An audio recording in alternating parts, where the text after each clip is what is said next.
இப்போ நம்ம கருணக்கிழங்கு மசியல் பண்ண போகிறோம். அதுக்கு நான் வந்து ஸ்டவ்வில் ஒரு ப்ரெஷர் குக்கரை வந்து சூடு பண்ணி வச்சுருக்கேன். இப்போ குக்கர் சூடானதும் இங்கே கருணக்கிழங்கை வந்து இந்த மாதிரி தோலை சீவிட்டு சின்ன சின்னதாக நறுக்கி வச்சுருக்கேன். இந்த கருணக்கிழங்கை குக்கரில் சேர்த்துடலாம்.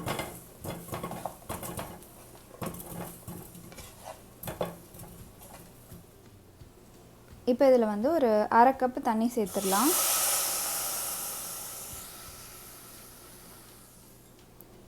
இந்த அளவுக்கு வந்து ஒரு சின்ன துண்டு புளி சேர்த்துடலாம். அதுக்கப்புறம் ஒரு 1/4 டேபிள் ஸ்பூன் வந்து மஞ்சள்தூள். இப்போ இதை ஒரு தடவை வந்து நல்லா கலந்து விட்டுடலாம். நம்ம புளி வந்து எதுக்கு சேர்க்குறோம்னா, இந்த கிழங்கு வந்து ஒரு மாதிரி சாப்பிடும்போது நாக்கு அரிப்பு மாதிரி இருக்கும், அதெல்லாம் வராமல் இருக்கிறதுக்கு தான் நம்ம வந்து புளி சேர்க்குறோம்.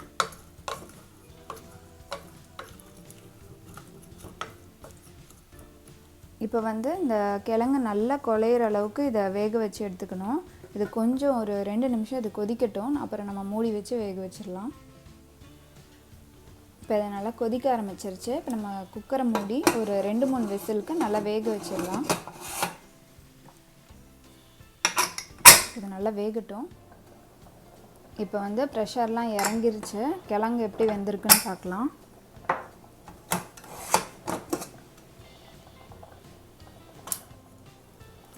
நல்லா வெந்திருக்கு. இப்போ இதை வந்து நம்ம கொஞ்சம் மசிச்சிடலாம்.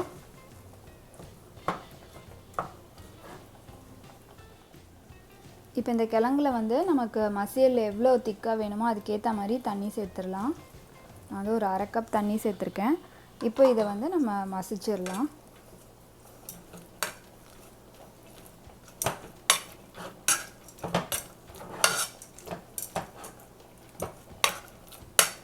ரொம்ப தண்ணியாக இருந்தாலும் பரவாயில்ல, ஏன்னா நம்ம அதை வந்து இன்னும் கொஞ்சம் சூடு பண்ணும்போது நல்லா திக்காகிட்டு வரும். அதனால் வந்து தண்ணியாக இருக்குன்னு கவலைப்பட தேவையில்லை. இப்போ இதை நல்லா மசிச்சாச்சு. பார்த்திங்கன்னா நல்லா தெரியும் கட்டி இல்லாமல். இதை வந்து நம்ம ஒரு வேறு பாத்திரத்தில் மாற்றிடலாம். இப்போ இந்த குக்கரில் வந்து நான் ஒரு 1 டேபிள் ஸ்பூன் வந்து தேங்காய் எண்ணெய் சேர்த்துருக்கேன். இப்போது எண்ணெய் கொஞ்சம் சூடாகட்டும். இப்போ எண்ணெய் நல்லா சூடாகிடுச்சு. இதில் வந்து நம்ம கடுகு சேர்த்துடலாம். இப்போ கடுகு வெடிக்க ஆரம்பித்ததும் நம்ம வந்து காரத்துக்கு பச்சை மிளகாய் சேர்த்துடலாம். நமக்கு எவ்வளோ காரம் வேணுமோ அதுக்கேற்ற மாதிரி சேர்த்துடலாம். இப்போ இதை வந்து கொஞ்சம் வதக்கிடலாம்.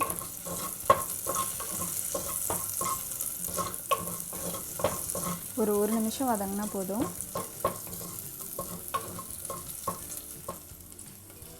இப்போ இதில் நறுக்கி வச்சுருக்க இஞ்சி சேர்த்துடலாம். இஞ்சி பச்சை மிளகாலாம் வந்து நம்ம டேஸ்ட்டுக்கு எவ்வளோ வேணுமோ அவ்வளோ சேர்த்துடலாம். இதுவும் வந்து ஒரு 1 நிமிஷம் வதங்கட்டும். இப்போ இதில் வந்து நறுக்கி வச்சுருக்க கருவேப்பிலையை சேர்த்துடலாம். இதை வந்து லைட்டாக வதக்கிடலாம். இப்போ இதில் நம்ம மசிச்சு வச்சுருக்க இந்த கருணக்கிழங்கை வந்து இதில் சேர்த்துடலாம்.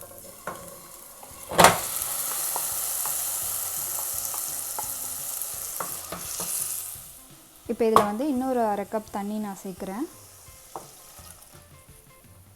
இது வந்து நல்லா கலந்து விட்டுறலாம். எல்லாம் நல்லா ஒன்றா கலக்கிற வரைக்கும் இதை நல்லா மிக்ஸ் பண்ணி வச்சிடலாம்.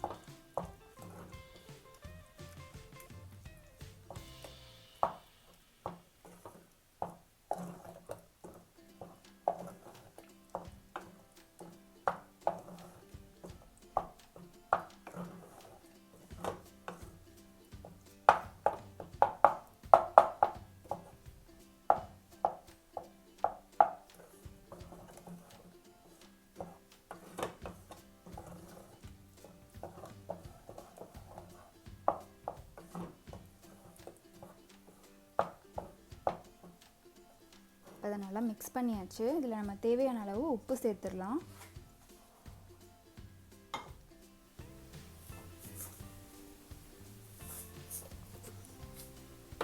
உப்பு சேர்த்துட்டு இதை நல்லா மிக்ஸ் பண்ணிடலாம்.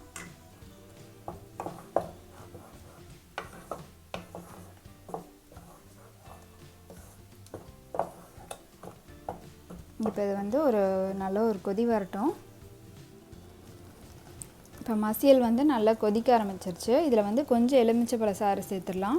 நம்ம வந்து ஏற்கனவே புளி சேர்த்துருக்கோம், அதனால் அதோட புளிப்பை பார்த்துட்டு அப்புறம் நம்ம எலுமிச்சைப்பழ சாறு வந்து சேர்க்கணும். புளி அதிகமாக இருந்துச்சுன்னா நம்ம எலுமிச்சைப்பழ சாறு தேவை. இப்போ இதை வந்து நல்லா கலந்து விட்டுறலாம்.